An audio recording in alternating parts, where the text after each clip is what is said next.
Bloomberg Audio Studios. Podcasts, radio, news.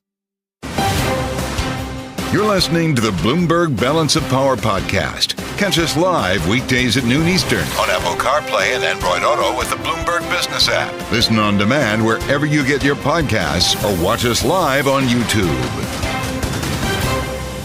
Welcome to day 2 of the Republican National Convention.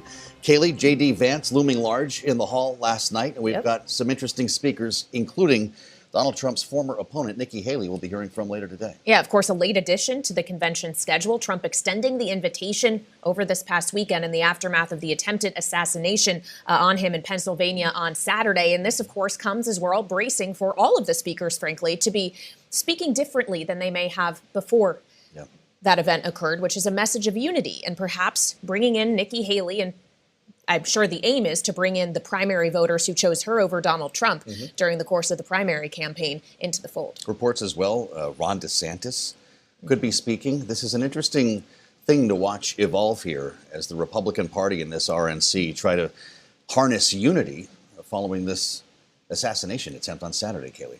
Yeah, and of course, the conversation we were all having yesterday prior to the selection of JD Vance as the vice presidential nominee was whether or not, in the spirit of unity, Trump might go for someone a little less intense with the rhetoric, shall we say, less of a bulldog. And instead, perhaps the decision was you get the bulldog to fight for you so that you yourself can speak unity. Interesting.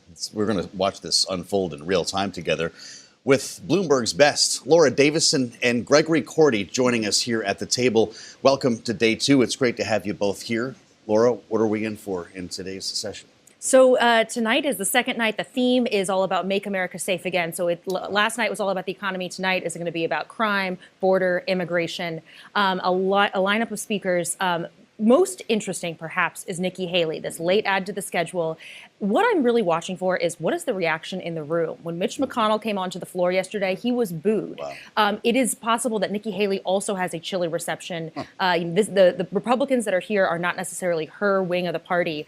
This is very much a Trump crowd, and so that could create, put a little cast of shadow over the party unity message that they're at least trying to project forward. Well, Nikki Haley, of course, prior to the convention, released the delegates that she did win during the primary process and encouraged them to vote for Donald Trump. When she dropped out of the campaign, though, all the way back in March, she did not encourage those who voted for her to do the same. She said Donald Trump needed to earn those votes. Do you expect, Gregory, we might hear differently from her tonight, a suggestion perhaps that those votes have been earned? You know, it's remarkable to think about how we've gotten to this point where a year ago we were talking about a dozen different candidates in the Republican Party all challenging Donald Trump for the nomination. Some making the point a little more strongly than others that Trump was disqualified from the presidency. I remember Asa Hutchinson, Chris Christie, Nikki Haley became more aggressive on that line of attack as things went on. But most of the field was basically auditioning for what we have seen now, the Veep stakes and cabinet posts. But it is remarkable how much this party has unified around Trump. And of course, the events of last weekend, I think, have only contributed to that momentum, that this is a party, you feel it on the floor of this convention. This is a party that's very much united around Trump. Not that they weren't before, but there's a real feeling, not just of unity, but of solidarity. And it's not an angry convention like maybe the 2016 convention was. It's unified in a more optimistic way. It's just the sense I'm getting from this convention. Well, that's something. I'd love to hear from both of you about the issues where these two overlap, and in some cases not. But when it comes to foreign policy, JD Vance talked last night on Fox News about his views. Here he is. I think what President Trump has promised to do is go in there, negotiate with the Russians and Ukrainians, bring this thing to a rapid close so that America can focus on the real issue, which is China. That's the biggest threat for our country, and we're completely distracted from it. To key off of this, Laura, what happens to the war in Ukraine if Trump-Vance win? So the thing that's important to remember is that, especially as vice president, he has less say over some of things like funding the war in Ukraine than he did as a senator. He's able to hold up those bills directly. But if Trump wins the presidency, Ukraine hope for additional funding, all but disappears. Especially if Republicans take both chambers, you can pretty much take that off the table as an issue in Washington. Vance is very much cut from the same cloth as Trump, saying, look, I don't want to be involved in these wars. I don't want to focus on the Russia-Ukraine border. I want to focus on the U.S.-Mexico border. He's a veteran speaking. He is, which is a real, this is really out of step where his colleagues in the Senate are on this issue. Yeah. He's really an outlier there. Okay, so Trump and Vance obviously are aligned in their isolationist bent, if you will, the populist bent. And Vance is literally half the age of Donald Trump at this point. Trump is 78, Vance is 39. So the question we also have is not just the implications for, say, 2025 through 2029, assuming that this ticket wins, but beyond that, if Vance then is a contender in 2028, if he is indeed vice president, might make him the most likely to win the Republican nomination. Obviously, none of us know what happened, but is this essentially the solidifying of a MAGA Republican Party that is going to live well beyond Donald Trump? Yeah, the two most disappointed people in Milwaukee yesterday were probably Doug Burgum and Marco Rubio, who were also sort of at the top of the short list for VP. The third most disappointed person has to be Ron DeSantis, because Vance has now been tapped as the de facto heir apparent. Now, Trump hasn't said anything about that. Obviously, we're a long way from 2028. But in the natural course of things, you would have to think that this would give Vance a considerable leg up to be the future of the party if he wants to be that. And of course, every politician does. That every the congressman wants to be a senator, and every senator wants to be president. So absolutely, I in terms of the ideological daylight between them, I don't think there's much. But even if there is, vice presidents tend to subsume the policies of their president. In the long term, I think Vance, very crypto friendly, obviously very tech friendly. These are policy areas where Trump hasn't been particularly attuned to in the past. Yeah. And this rounds out the ticket a little bit in some policy areas that Vance has the expertise on. Well, I wonder if they bump into each other on some issues as well, like raising the minimum wage or antitrust. For what it's worth, we're probably making too big of a deal out of a running mate selection here. The long-term implications are important, Gregory. But to the extent that it's going to impact Donald Trump's view on these issues, should we be paying attention? I think the biggest interesting thing to watch is the divide between big tech, which Vance has said he wants to break up, the Amazons, the Googles, all of these. He's teamed up with Elizabeth Warren on that. As little tech. Little tech is the world that Vance comes from, startups, these earlier stage companies so where he wants to in cut. the middle here? It's very possible. Or you could see sort of a dividing line there of, cutting regulations for small companies while, on the other hand, going after some of these bigger, more established tech companies. All right. Laura Davison and Gregory Korte here with us in Milwaukee. Thank you so much as we assess what the selection of vice presidential nominee and Senator JD Vance ultimately means. And this is something we spoke about yesterday with Governor Brian Kemp of Georgia. We asked for his reaction to Donald Trump's choice of Vance here and what ultimately it means for swing states especially. And this is what he said. Look, I think it's a good pick for President Trump. I mean, Senator Vance brings an element of youth to this race that we haven't seen, that's for sure. The guy's a United States Senator, obviously qualified to serve. Great messenger, which is, I think, very important when you think about what's going to be going on the next 4 or 5 months in this campaign. Well, as we consider this selection, though, knowing that you represent one of the key swing states we are watching in this cycle, knowing Georgia is not bright red or bright blue, what does JD Vance bring to undecided voters in Georgia? How is he likely to influence that opinion when he, as we've talked about, may just be seen as a younger version of Donald Trump himself? Well, I think it's not just what JD Vance brings to the race, but also what President Trump and other Republicans can do between now and November to make sure that, you're getting those persuadable voters. For me, and what I'm hearing every day is that Americans and Georgians can't afford another 4 years of Joe Biden. I think that is a message that J.D. Vance can deliver. It's certainly a message that President Trump and a lot of other Republicans, whether it be, people that we're trying to help win at the state House and state Senate level to hold our majorities in the General Assembly in Georgia, are going to be talking about people. That was part of our interview with Georgia Governor Brian Kemp yesterday, and we continue to push forward on this day 2 of the Republican convention now that JD Vance is Donald Trump's running mate, and especially traders are watching to see what this ticket actually means for the U.S. economy and policy that will affect financial markets going forward. Chen is with us now here in Milwaukee. He is a Hoover Institution fellow, also former policy director for the Romney-Ryan campaign back in 2012. I'd like to begin, Lanhee, by asking you something I was just talking about with our colleague Gregory Korte, this idea that the Romney Republican Party, the Romney-Ryan ticket of 2012, is very much not a Trump-Vance ticket of 2024. And now that we have a selection of a 39-year-old vice presidential nominee who could lead the party forward in this direction for many years to come, is this the end of that Romney Republican Party? Look, clearly contrast in style as well as substance. I would hesitate to say it's the end because you still have some members of Congress, I think, who reflect a different point of view. I think we're in a transitional period.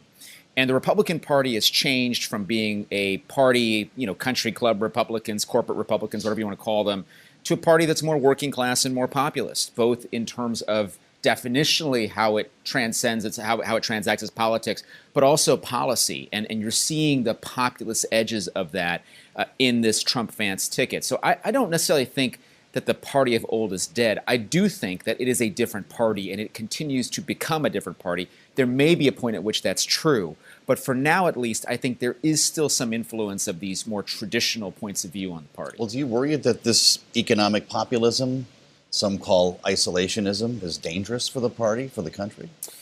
Well, I think there's some areas in which that the policy prescriptions are not quite what I would advocate for. So we're going to have a big discussion over tax reform next year with the expiration of provisions in the Tax Cuts and Jobs Act.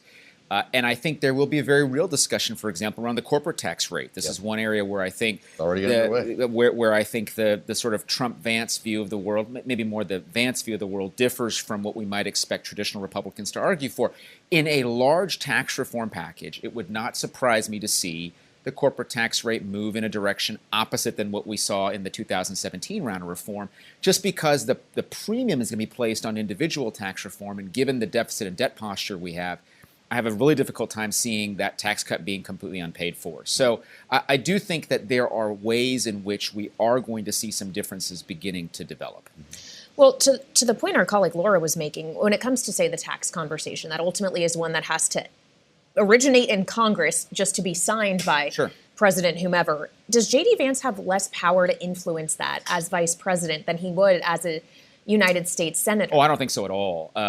Even though the conversation on tax in particular will start in the House, the vice president, particularly if, let's say, a future President Trump empowers his vice president to be on point on these things, he will have a tremendous amount of influence over where this conversation goes. And given how divided and fractured the Congress is, how much we're seeing expertise leaving the Congress with long-term members of Congress who have experience in tax and economic policy leaving, it does place a premium on leadership from the executive branch, in my view. So I actually think that JD Vance is in a terrific position to influence policy, whether it's economic policy or any of the other areas he's interested in. Deficits ballooned under the Trump administration, and you'll then tell me that they ballooned more under the Biden administration. But are we going to do it all over again under Trump 2.0? It doesn't seem like a lot of the constraints are there anymore. The political constraints have departed, right? I mean, there used to be some in our politics who were arguing in favor of fiscal discipline and talking about the value of entitlement reform. That conversation seems to be off the table. So I do fear that in the short to intermediate run, we are looking at a situation where fiscal constraints have been lifted. And there is very little to constrain spending, whether of the tax expenditure variety or direct spending, or even bolstering of entitlement programs. So we're in a very different world now than we were in 2012 when I was helping the Romney-Ryan ticket. Well, we're in a different world in a lot of ways, including conflict that is outbroken in multiple theaters, including, of course, the war in Ukraine, which JD Vance has not expressed support for continuing to fund. In fact, when he was on Fox News last night, we played a little bit earlier in the program, this idea that he was like, we need to focus on China. Forget about the conflict in Ukraine. China, he said, is the biggest threat facing the United States. I ask you this as the son of immigrants from Taiwan. Do you agree with that sentiment? What should we expect to see when it comes to China policy from this ticket? First of all, I would hope as the greatest country on earth, we could walk and chew gum at the same time, meaning that we could attend to both of these really significant issues.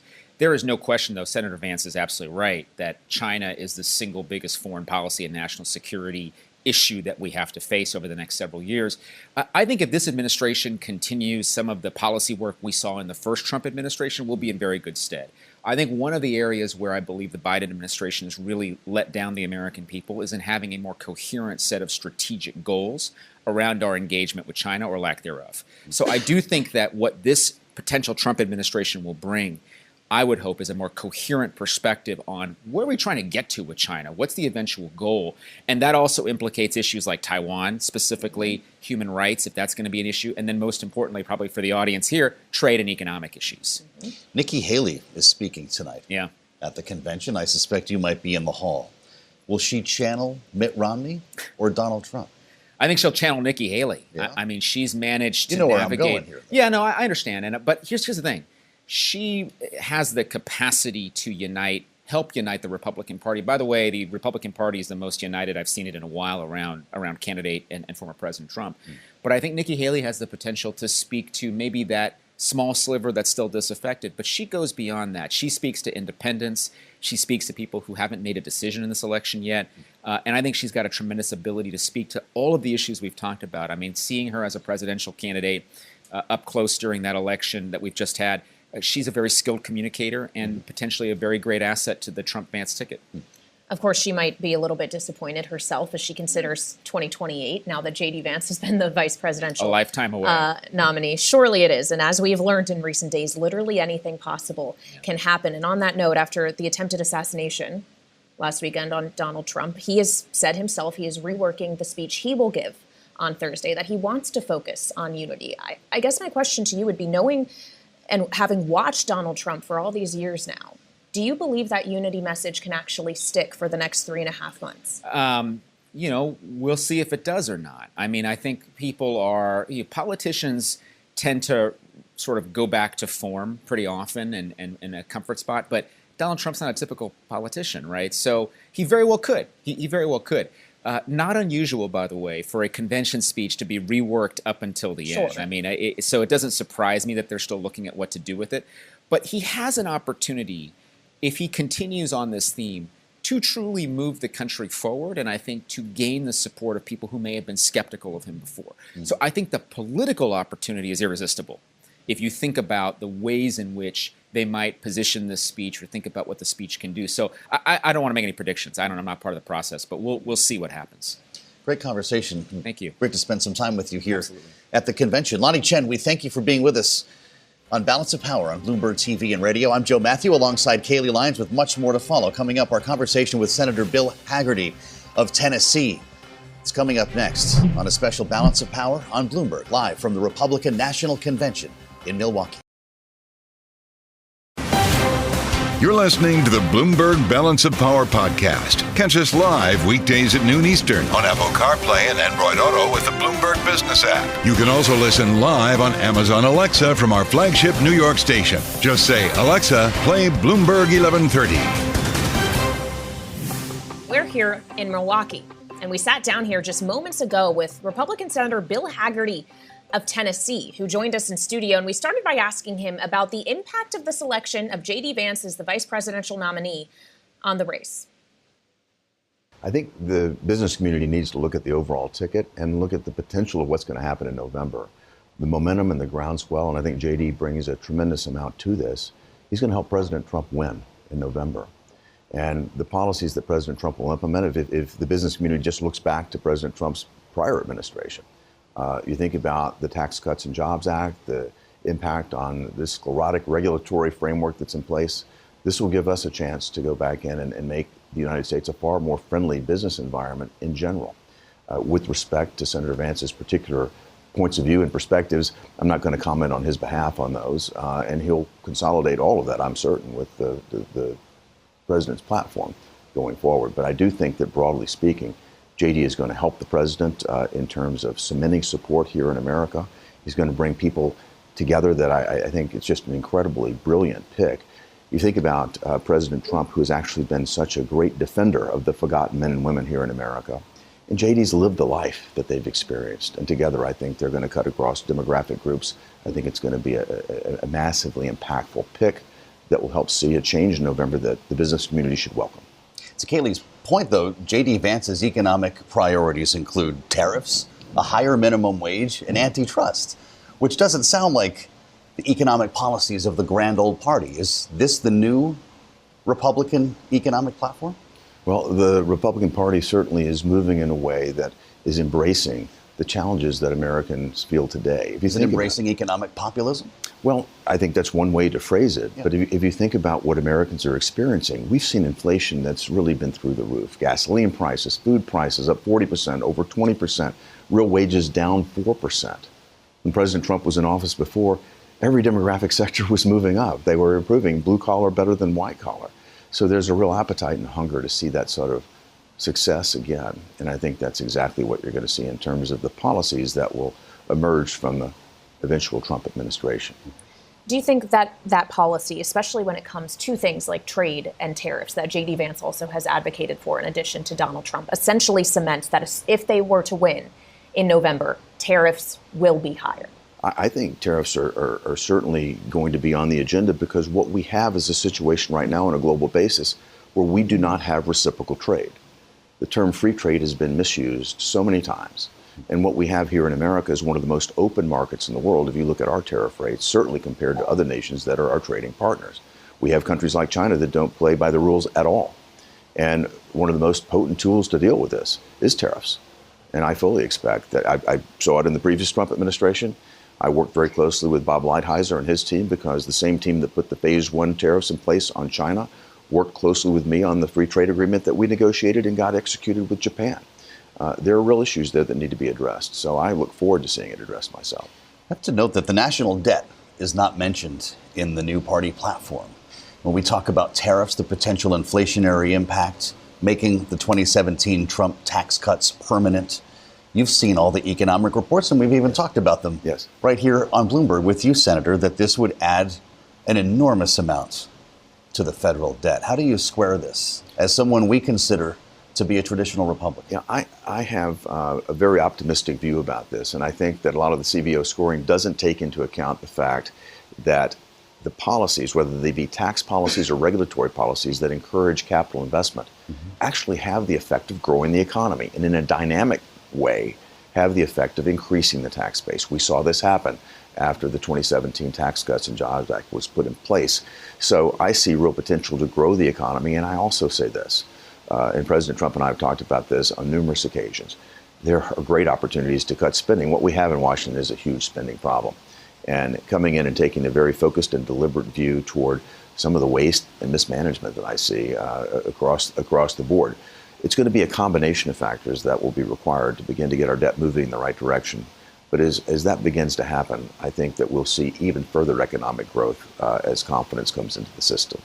I understand the argument that you and many of your colleagues make when it comes to the fact that you could see greater return from the growth that is spurred by tax cuts. Does that mean, though, that no pay-fors are necessary?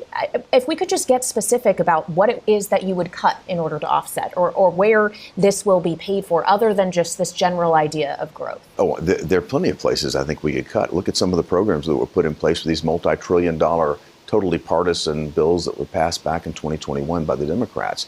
You think about $80 billion going to the IRS to come and snoop on Americans. There are places we've already started to cut back on that. There are places like that that we can cut immediately, and I think we'll continue to dig in and find opportunities. President Trump will challenge each of his cabinet secretaries and agency heads to find those opportunities. I've lived this at a state level. I was Commerce Secretary of my home state. We cut a tremendous amount of funding out, saved money, found waste and sclerosis, and took it out. The Committee for a Responsible Federal Budget had a palpitation when they saw this plan and ran the numbers themselves. And the message from Maya McGinnis, who I know you know there, was you can't get to this with $1 billion here, $1 billion there. This will require entitlement reform. You have to get to Medicare and Social Security. JD Vance doesn't want to touch Social Security, and Donald Trump has said that he will not either. Do you? Well, here's what I think people miss. We're talking about mandatory versus discretionary spending. And most of my colleagues and I spend all of our time on discretionary spending. But there's a huge chunk of mandatory spending that has nothing to do with Medicare, Medicaid, or Social Security. And even more was added to it through the 2021 partisan reconciliation bills. We need to go and take an extremely hard look at these mandatory spending obligations that we have that have nothing to do with people's retirement, their Social Security, their Medicare or Medicaid, and begin to address that. We can make significant headway, again, on both the mandatory side as well as the discretionary side, and still abide by the pledge not to touch Medicare, Medicaid, or Social Security. I'd also like to ask you about cryptocurrencies, given your role on the banking committee, but also knowing that Senator JD Vance is from Ohio, a state in which the chairman of the banking committee, Sherrod Brown, is in a tough re-election fight against a pro-crypto candidate, Bernie Moreno. And I wonder if JD Vance entering the race puts crypto more into the actual fore of this election cycle. How do you expect it to play in, not just in the race that could define the next chair or ranking member of the banking committee, but more broadly? Well, I certainly hope it puts it into play. I think crypto technology is a defining point in this election. If you like centralized control over your financial transactions, that's exactly where Sherrod Brown and the Democrats and this White House administration have been. They have been incredibly hostile toward crypto technology. If you like a decentralized option that allows for more freedom and liberty and also supports some of the greatest technology innovations that I've seen since the development of the internet, I think you're going to be supporting President Trump and JD Vance. JD has a great deal of experience in Silicon Valley. I think he possesses the great capacity to see this potential here. President Trump and I have spent a significant amount of time talking about the crypto technology industry and the potential that it holds for America. I can tell you, both gentlemen want to see this industry here in America as it evolves. We want to see this innovation happening here because I think it has great potential. We don't want to see it go offshore. And what we need is a regulatory construct that will allow that, not push it away. And right now, what you have is a choice that would, crush the industry. That's what comes from the SEC right now. That's what comes from, frankly, Democrat members of my own Senate Banking Committee and this administration. We need to move toward the policies that I'm certain we're going to adopt in the Republican administration that will be very favorable toward this industry. Senator, we have to ask you, of course, about Donald Trump's well-being after what happened last weekend. We were reporting that he was making a lot of phone calls the day after on Sunday. Yeah. And you indicated earlier that you were on the other end of the line on one of those calls. What did you talk about? Yeah, I talked with him Sunday evening for, 20, 25 minutes. And he was immediately talked about how divine intervention played a role in this. And if you think about how close he came to being assassinated, it's just, I fully appreciate the hand of God that watched for him. But he immediately talked about the father of two, the firefighter that lost his life, leaving a family without a dad, those that were injured on stage there that day. He has very real concern for that. I was with Kid Rock that night, and we got on stage together and really fired up the crowd to go to the GoFundMe site to support those people, their families, and a terrible time for them. President Trump was not surprising to me at all. He's always been that way in terms of his care and concern for others. That was the top of the conversation. Mm-hmm. And then we talked about how things are going to move forward. And I really think that the public is shocked by what happened. I think it shocked us all to our core. And we need resilience, we need strength. And when he came up with his fist raised in the air, I think that's a picture that's going to be one of the most iconic in the world. America needs a strong leader right now. The world needs a strong leader right now. I speak with world leaders very often, given my role in the Foreign Relations Committee and the fact that I served in the previous administration as a diplomat. There is a great need for a strong America right now, and I think President Trump is moving right into that lane. That was Senator Bill Hagerty of Tennessee, the Republican, with us here in Milwaukee on what is day 2 of the Republican National Convention. Really interesting conversation that we typically have in Washington about economic policy. He's gearing up for the next day here. Looking forward to a conversation about crypto that might be a little different than the one happening now. Absolutely. Donald Trump has really tried to position himself to be a pro-crypto candidate to a large extent. We thought that may have begun with Vivek Ramaswamy, actually, when he dropped out of the primary process and got Donald Trump's ear, but potentially that's something that grows with the addition of JD Vance to the ticket. That's for sure. Let's reassemble our panel. Rick Davis at Stone Court Capital is with us alongside Jeanne Zaino at Iona University, Bloomberg politics contributors. What do you make of all this talk about divine intervention? It seems to have gripped this convention. Yeah, I thought that was such a fascinating part of your discussion, because this is something we are hearing from not just Republicans. I mean, if you guys have watched these rallies, and Donald Trump himself said the other day, he seldom turns his head. They seldom put up graphics like they did just a moments before he was shot at. And he believes, and so do many Republicans and Americans, that it was some kind of divine intervention. And he has talked about that openly. And I suspect that's a theme we're going to hear, just like you heard from Senator Hagerty going forward in his talk and in his speech on Thursday night about what he is going to do with the fact that he feels like he had a divine intervention that saved him and what he hopes to take from that. So I thought that part of the discussion was just fascinating. And then, of course, the economic aspects as well.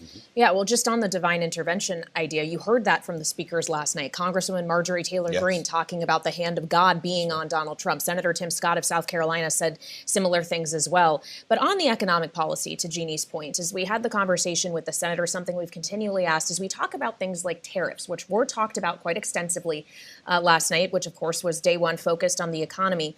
We know that there is a repercussion of higher tariffs, which is higher costs, which is something that Republicans have also been talking about, higher costs under the Biden administration.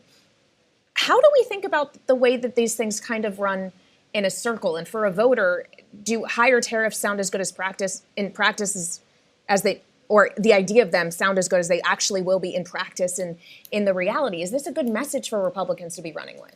Yeah, I think one of the things that Senator Hagerty pointed out is this sort of economic populism. I kind of call it economic realism, because the Republican Party is now the party of working class multicultural voters, right? And so when you think about what a tariff means to them, we're not the party of the country club corporate executives anymore. So tariffs to corporations has a different impact than tariffs to individuals. And sure, it is a tax on individuals, but when you look at the people supporting Donald Trump, they haven't had the run-up in finances that a lot of people have had over the course of the various corrections that we've had. And so they're not so much worried about what the future holds. They're worried about today. And you hear all the time in the focus groups about, I had more money in my pocket under Donald Trump than I do under Joe Biden. And so when you say tariffs, they read that as protecting my economics, not squandering them. And so I think— Is that being honest with them? I think they have already made this case, right? I mean, I don't think anybody's actually selling to them that tariffs are somehow going to increase their pay. Right. But they're not paying those taxes. I mean, the reality is they pay them in a really regressive way, cost of goods. And the fact that that's run up so much without a strong tariff regime under the Biden administration, you know, it causes voters to question whether or not all this talk about tariffs is going to make a difference to them. It's amazing what you just said. Republican Party is the party of working class, multicultural Americans. I thought you were the Democrat here. No, that's right. And that's why I think, to get back to the conversation about somebody like Nikki Haley and the establishment part of the party, that's not who they are appealing to. But do you see that as being the case? Because Joe Biden's lost in that world. You know, I think that's where they are headed. I don't know if they have fully been able to embrace that. But, you know, what I think of is this division between the reality of the numbers and the public opinion polls and how people feel. And you talk to any economist, they will tell you, numbers are pretty good. The market's been strong. Unemployment at a 50-year low. Inflation is moving in the right direction. There are all of these very positive macro signs, and it's not felt on Main Street. And that's one of the challenges for Joe Biden and the Democrats. They have not been able to reach people with these positive numbers. People feel like things are bad, and they are embracing that argument. Sure, there's a lot of things to do, but I think, to your question, there is something that is not honest about this populist argument that they are selling, but that many people on Main Street are buying. It strikes me, as you talk about Joe Biden, that we are now about an hour into this program from Milwaukee and haven't talked about the sit-down interview he gave with Lester Holt on NBC last night. Does that suggest, Jeanne, and we'll do so more in the next hour, I promise our listeners and viewers, that he didn't accomplish what he intended to with that interview? He didn't steal back the narrative from Donald Trump? It not only suggests that he did not steal back the narrative from Donald Trump. I think the problem for Joe Biden now is we sort of can only hope that he does no harm when he goes out to these interviews. He didn't do much harm last night. He was very defensive, I thought, with Lester Holt. And so, whereas many Democrats are looking for a moment where he can embrace a huge tragedy in American politics with soaring rhetoric, that's not what we can expect at this point. So to your question, he didn't steal the narrative, far from it. He sort of just, I guess, tread water is the best way to say it. Well, we'll have more analysis of that interview with Jeanne, Chen, Zaino, and Rick Davis, our political panel, Bloomberg Politics contributors. You're listening to the Bloomberg Balance of Power podcast. Catch us live weekdays at noon Eastern on Apple CarPlay and Android Auto with the Bloomberg Business app. Listen on demand wherever you get your podcasts or watch us live on YouTube. Big news yesterday was the selection of Senator JD Vance from Ohio as Donald Trump's running mate. We want to get more on that now and head over to Bloomberg's Tyler Kendall, who has more details on the junior senator. Hey, Tyler. Yeah, hey, Kailey. Our Bloomberg audience might first know JD Vance is a venture capitalist and a member of the Senate Banking Committee, where he's largely taken a more populist view when it comes to the economy and business. And when we analyze the type of legislation that he has shepherded through that committee, it includes bills that would make it more difficult for big lenders to get bigger. He's also been keen to cut down on credit card fees, and in one move partnered with Senator Elizabeth Warren, a Democrat from Massachusetts, on a bill to claw back executive compensation in the event of a bank failure. Now, he is a staunch defender of big oil and has pushed big banks against ESG policy commitments. For a sense, here was Senator Vance when the nation's largest Wall Street CEOs last testified on Capitol Hill. If you guys are going to use the financial power that you've accumulated to go to war against the values of our voters, impoverish our constituents who rely on cheap energy, and destroy the jobs of people who work in the energy sector, why should we listen to you when you come and ask us for a tax break or for reasonable regulations? Vance has, though, largely been opposed to more financial regulation. For example, he's against the new proposed rule for higher capital rule requirements for big banks. But Joe and Kailey, interesting to point out that he has actually applauded the FTC's Lina Khan and the Biden administration's push for more regulation and cracking down when it comes to big tech. Tyler, thank you so much. With us live in Milwaukee, Bloomberg's Tyler Kendall on day 2 here at the RNC. And we're joined now by Governor Mike Dunleavy of Alaska. Governor, it's great to see you. Thank you for joining us here in Milwaukee. We're all sweating a little bit here. It's not quite Alaska weather. I hope you're enjoying it so far. What do you make of this pick, JD Vance? So many of us were surprised by it not being a surprise name yesterday. This has been something long in the works. Oh, well, I think the president is picking somebody that will carry forth his agenda after he leaves office. And while President Trump is in office, obviously J.D. Vance will be a close confidant to the president. Mm-hmm. He's younger. That'll probably appeal to younger Americans. But I think, I have confidence in the president that he knows what he's doing. I don't know J.D. that well. I know he's a senator from Ohio, but hope to get to know him here in the future after November 5th. Mm-hmm. Well, he's only been a senator from Ohio for about a year and a half. Yeah. He is a political newbie. Yeah. And I wonder, as a sitting Republican governor, what you think about the idea of a governor who has executive leadership running one of the states in the United States of America, why that selection may not have been made? Well, keep in mind, President Trump was not elected to any office before he was elected president. Sure. And sometimes when you get a perspective outside of government, and I've been outside of government, I've been inside of government, sometimes when you get a perspective outside of government, you carry a perspective of the people into government, as opposed to being a career government official and looking at the world from that perspective. So I think that's what probably factored, at least partly into the decision by the president. Bring us your unique perspective on energy coming from Alaska and what a Trump 2.0 would mean, because the Biden administration is reminding us on the daily that our output right now, we're pumping more oil and gas than ever in the history of the United States. Yet there seems to be this idea that Trump would be friendlier to the energy sector than Joe Biden. What would in fact change? I think he will. I think he'll be a lot friendlier. Tell us specifically. Well, I mean, President Biden has called for a moratorium on shipping gas overseas. Mm-hmm. That's not going to happen under President Trump. So that's lifted immediately. Yeah. Okay. In terms of ANWR, which was the National Wildlife Refuge in Alaska on the North Slope, where there is oil and is gas, under the 2017 law that was passed, those leases went up for sale. The Biden administration illegally, and it is true, it's illegally, shut those leases down. That'd be lifted, I believe, under President Trump. And then taking upwards of 13 million acres of NPRA, National Petroleum Reserve, off the table for oil and gas, I think that'll go back on the table. President Trump was the best president in the history of Alaska from my perspective. When I came into office and I had my first meeting with President Trump, he said to me, "What can I do to help Alaska?" And that was every single meeting.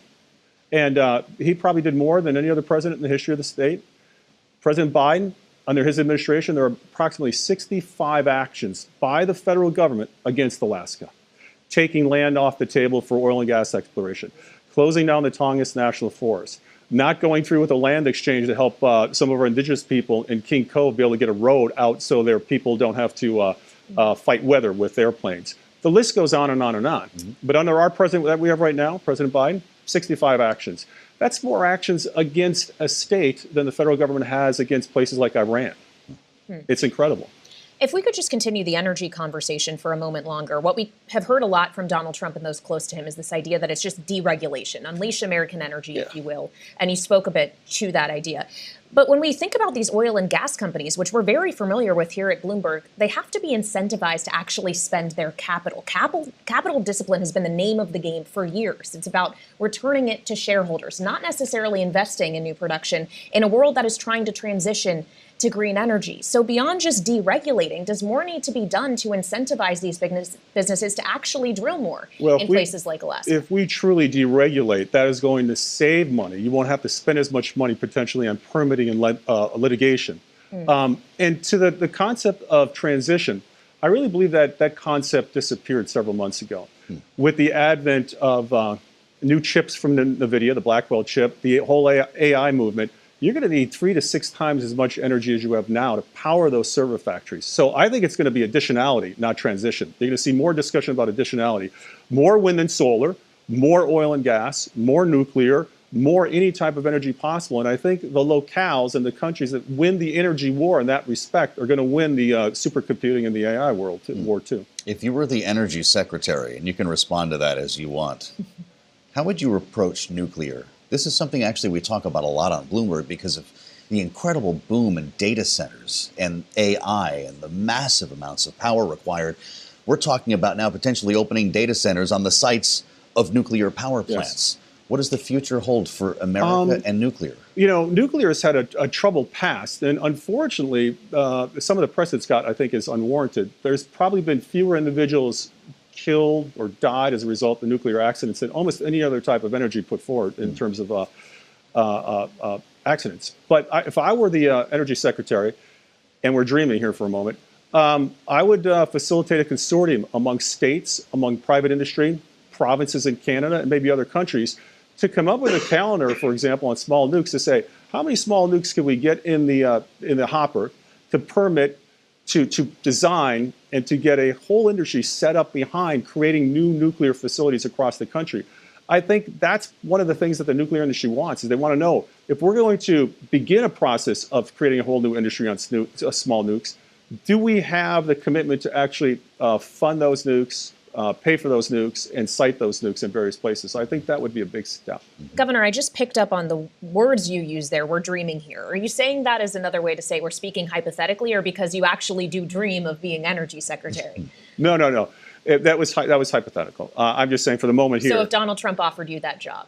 Well, I'd have to have discussions with the president, but I'm looking forward to working with the president, helping the president, and moving this great country forward and Alaska forward. Have you spoken with him since Saturday? I spoke with his campaign folks, and I sent him a text. But I also understand that after such a traumatic moment, the president's going to need to talk with his inner circle and his family more so than folks outside. Did he respond? Was he texting over the weekend? He was texting with some. Yeah. I got a text back immediately from the campaign chair, so we're in contact. Yeah. Well, as we continue to grapple with the aftermath of this weekend, pretty much every person we have talked to, elected official or otherwise, has talked about how the tone of this convention needs to be different as a result. Much more toned down rhetoric, a lowering of the temperature across the board, more of a message of unity. And I just wonder, given what you see in your state or just in your position as a governor, if you see an America that is truly capable of that right now, given how deeply rooted our divisions seem to be. I do. I think what happened yesterday shook everyone to the core. I really do believe that. I was on the floor yesterday on the convention, and I did not pick up from anyone that there was a attitude or an atmosphere of vindictiveness or quote, going after folks. Quite the opposite. I think people were excited about the possibilities of another Trump administration coming in here November 5th. The discussions were very, I think, positive. And I'm an individual that doesn't really tolerate that type of talk, to be honest with you. I'm not part of that. Don't want to be part of that. And I think the country. I hope the country is at a point now where we start to focus more on policies as opposed to personalities. Well, today's theme, crime and immigration. If there's any one of these 4 days where the rhetoric could get hot, where the red meat's going out the crowd, I presume it will be today. Do you agree? Possibly. But I mean, those two topics, crime and immigration, I think are topics that are near and dear to most Americans' hearts. And we are a country of immigrants. But, I believe in a strong wall with many doors. I believe that we should have a strong wall in which we have immigration, in which we're bringing people into this country that want to be Americans, are going to contribute to America.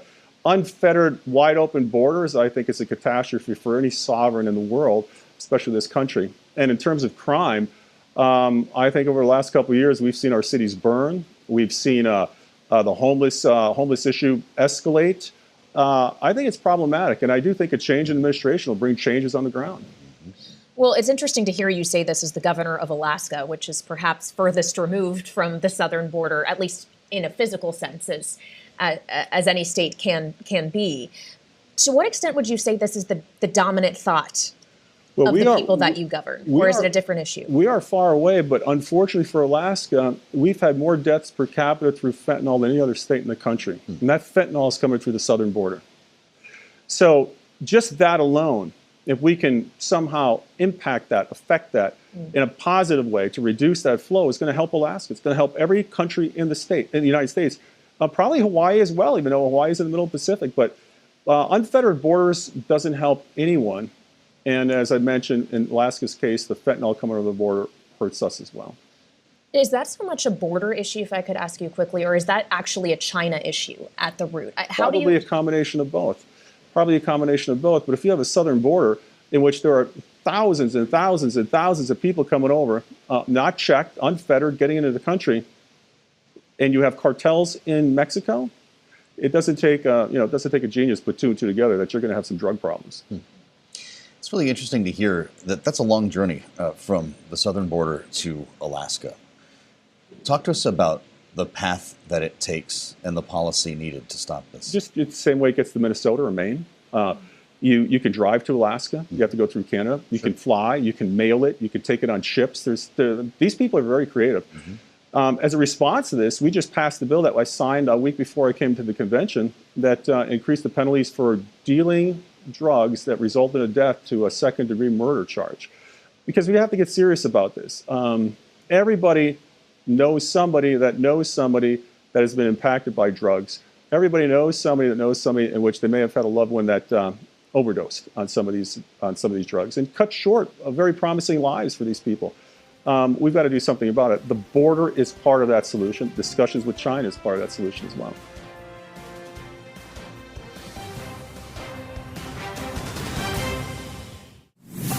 Thanks for listening to the Balance of Power podcast. Make sure to subscribe if you haven't already at Apple, Spotify, or wherever you get your podcasts. And you can find us live every weekday from Washington, D.C. at noontime Eastern at Bloomberg.com.